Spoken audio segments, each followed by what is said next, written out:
¿Cuándo una conducta es culposa? ¿En qué caso la conducta de la persona se va a considerar que es culpa? En nuestro Código Penal se utiliza este término culpa, en otras legislaciones se utiliza el término imprudencia, ¿no? Pero consideramos que el término culpa abarca, y es el concepto general que hay que manejar. El tema es darle contenido a este concepto de culpa. Y la culpa gira en torno actualmente a este tema de la infracción del deber de cuidado. Las personas, cuando realizan sus actividades en la sociedad, deben cumplir y respetar determinados parámetros que se establecen en las actividades que llevan a cabo en la sociedad. Y ese es lo que se denomina el deber de cuidado. Si una persona actúa con el deber de cuidado, indudablemente no debería causar ningún daño. Aquí la forma culposa, la conducta culposa, va a girar en torno a cuando la persona, pues con su conducta, infrinja, transgrede ese deber de cuidado. Y ese deber de cuidado, en algunos casos, no genera mucho inconveniente, que son en los casos de un deber objetivo de cuidado que se plantea, porque ese deber objetivo de cuidado puede estar regulado en nuestro ordenamiento jurídico por dispositivos legales. Cuando tenemos un dispositivo legal que me regula determinadas conductas, se va a decir hay infracción del deber objetivo de cuidado si usted con su conducta infringe ese dispositivo legal. Ejemplo, el caso de tránsito vehicular, ¿no? Las personas que conducen vehículos, ¿no? Indudablemente en la sociedad actual es, y nadie lo discute, es una conducta riesgosa. Pero la sociedad actual, moderna, considera que no se puede dejar en las actividades diarias, de conducir en una sociedad. O sea, es una conducta riesgosa que se permite. Entonces, ¿qué hacen los ordenamientos jurídicos? Tratan de regular esa conducción de vehículos con la finalidad de reducir al mínimo el riesgo para las personas. ¿Y cómo se regula eso? Como ustedes saben, en el reglamento de tránsito. El reglamento de tránsito, para todas las personas que tienen su licencia de conducir, saben pues que hay una evaluación en relación a la normativa del reglamento de tránsito, que si uno respeta lo que establece el reglamento de tránsito, pues va a cumplir ese deber objetivo de cuidado. Y entonces, en estos casos, cuando tenemos un dispositivo legal, es fácil hasta cierto punto determinar si esa conducta de ese, valga la redundancia, conductor, ha infringido o no el deber de cuidado. Por ejemplo, si la velocidad máxima en una avenida es, digamos, 80 kilómetros por hora y una persona está conduciendo a 120 kilómetros por hora en esa avenida, sabiendo que el límite máximo es 80 kilómetros, se va a decir esa conducta va a ser considerada culposa para el derecho penal. ¿Por qué? Porque está infringiendo, transgrediendo un dispositivo legal, que es la velocidad máxima permitida en ese lugar. Y eso, ¿qué implica? Que está con esa conducta la persona infringiendo el deber de cuidado, ¿no? Al no respetar lo que establece el reglamento de tránsito, ¿no? Pero también se dan conductas en la sociedad que no están reguladas expresamente, no todo está normatizado en el sentido de que existe un dispositivo que regule cómo deben comportarse las personas en determinado tipo de actividades. Y básicamente son actividades que posiblemente es ante el constante cambio y evolución que se van señalando o dando por el propio desarrollo de las sociedades, pues no merece estar cerrado con un listado y límites al mismo, ¿no? Y entonces, cuando no existe un dispositivo legal que regula una determinada conducta. ¿Cómo se delimita ese deber de objetivo? Se delimita por lo que se conoce como la lex artis o reglas de la experiencia. La lex artis o regla de la experiencia pues me establecen parámetros de cómo las personas en esas situaciones deben comportarse. Y entonces aquí entramos ya a ámbitos que hay que establecerlos y delimitarlos en cada caso en concreto. Por ejemplo, dentro del marco de la Lex Artis entran, por ejemplo, los casos de intervenciones quirúrgicas. Cuando a una persona se le realiza una operación, ¿no?, una intervención quirúrgica, pues indudablemente esto implica siempre un riesgo. Es decir, por más que se considere que esa intervención podría alguien decir es sencilla, por más que sea sencilla o sea complicada la intervención quirúrgica, siempre hay un riesgo. Y entonces aquí los médicos que realizan una intervención quirúrgica y lamentablemente su paciente fallece en plena mesa de operaciones, entonces en ese caso uno va a poder tratar de delimitar si en ese caso ese médico ha actuado culposamente o no. ¿Y cómo se va a determinar si ese cirujano cumplió los parámetros? No que establece un dispositivo en ese caso, sino esta lex artis o regla de la experiencia.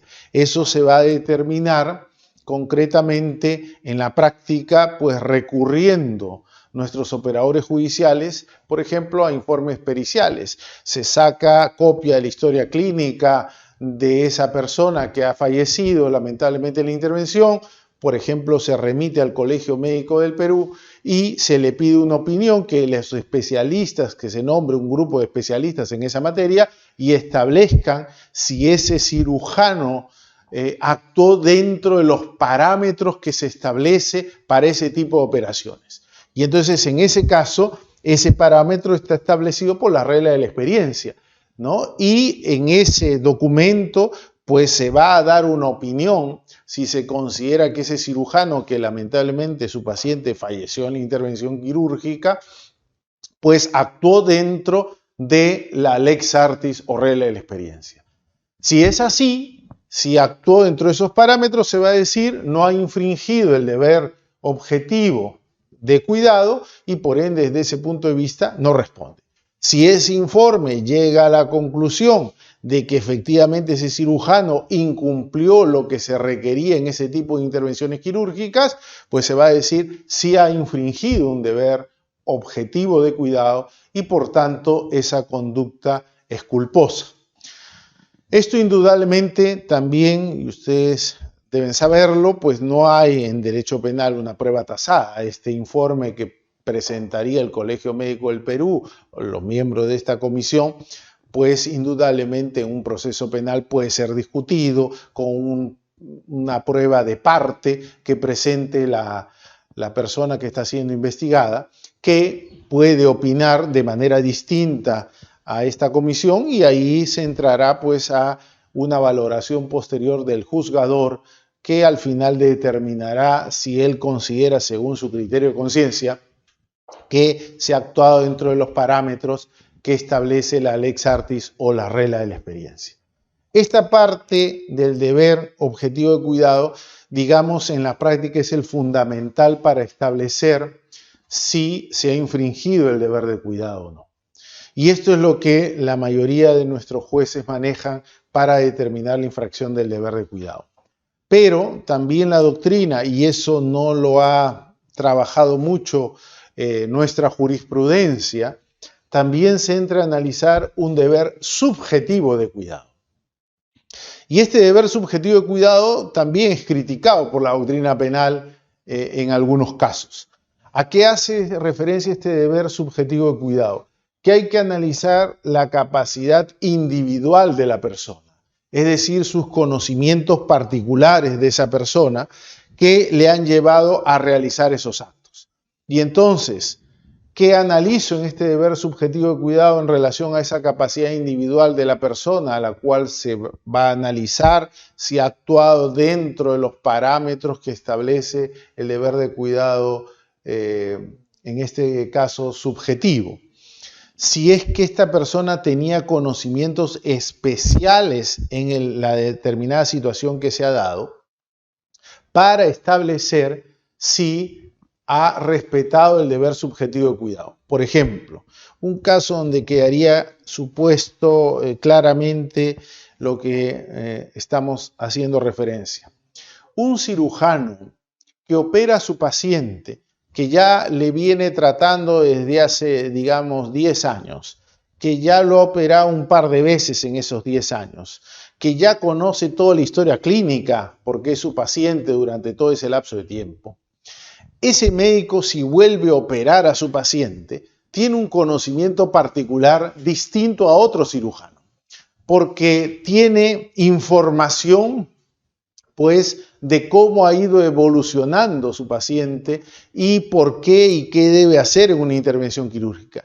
Y por ende se va a decir a ese cirujano que lo viene tratando durante 10 años a su paciente y que ya realizó 2 intervenciones al mismo y que le realiza una tercera intervención y lamentablemente en esta tercera intervención fallece, ¿no?, su paciente en plena sala de operaciones, allí a ese médico se le va a exigir un mayor nivel de conocimiento, un mayor nivel de medidas que ha debido asumir que si lo hubiese operado un médico de emergencia que por un accidente X sufre esa persona, un accidente de tránsito, lo llevan a emergencia a una clínica, lo tienen que operar inmediatamente y el cirujano que en ese momento está de guardia, pues lo va a operar. Indudablemente le vas a tomar las pruebas que en ese momento tenga a su alcance, pero no tiene ese conocimiento de este otro médico de cabecera de hace 10 años. Y el tema que se discute en derecho penal es si yo le tengo que exigir más a ese médico que ya lo viene tratando, en el ejemplo que estamos trabajando, hace 10 años, que a ese otro cirujano que recién lo ve a esa persona en la sala de operaciones. Ese nivel de conocimiento, de exigencia, debe ser mayor concretamente para esa persona que tiene esa capacidad individual, ese conocimiento, esa experiencia particular. Ese es el punto que en algunos casos se discute. Y se discute sobre todo, yo creo particularmente en los casos de conocimientos especiales no habría ningún inconveniente en trabajar este deber subjetivo de cuidado, pero también entran acá los casos de experiencia, se dice, de esa persona en concreto. Y eso ya es un tema que ha generado mayor discusión en la doctrina, no en nuestra jurisprudencia, como hemos dicho, que no se ha trabajado mucho este tema, pero sí en la doctrina. Esto es, si, por ejemplo, es un tema de oncológico, ¿no? Una persona tiene un problema de cáncer y lo va a operar un cirujano oncólogo que es, digamos, es el mejor del país, y luego a esa misma persona podría ser que le opere otra persona que recién tiene la especialidad de oncología y que es su primera operación que va a realizar a su paciente.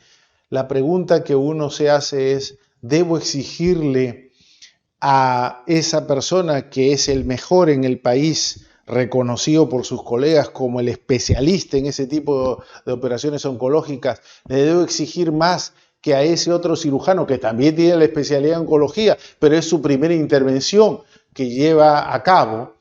Yo puedo exigirle más al que tiene más experiencia que a ese otro cirujano que también es especialista, pero que recién comienza concretamente en el ejercicio profesional. Esa es un poco la discusión, ¿no? Y la discusión va en el sentido de que voy a exigirle más a la persona que tiene mayor nivel de experiencia. Usted, por ser mejor en su ámbito de actuación, pues a usted le voy a exigir más en su ámbito de actuación.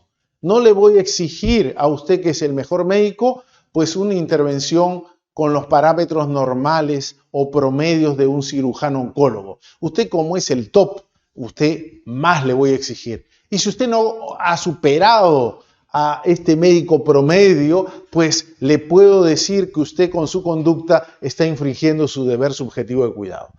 Y entonces, en palabras sencillas, un poco contradictorias seguramente, es que alguien diga, oiga, no conviene ser mejor en su especialidad, en un tema de médico, porque a esa persona le van a exigir más. Un médico normal de su especialidad, el resultado normal es que su paciente, por la situación en que se encontraba en la intervención quirúrgica, muera. Pero usted, como es el mejor, usted sí pudo darse cuenta de esta otra información y usted pudo realizar otro análisis y a usted le puedo haber exigido otro tipo de conducta adicional, porque usted es el mejor y por tanto usted sí lo pudo salvar y por tanto usted infringió su deber subjetivo de cuidado.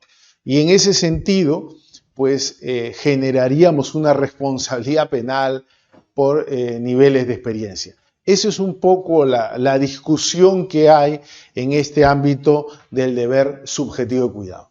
Ahora, lo que acabamos de explicar es cuando una conducta es culposa, cuando se infringe un deber de cuidado. Ese es el concepto, ¿no? Si usted con su conducta infringió un deber de cuidado, su conducta es culposa. ¿Y cómo determino ese deber,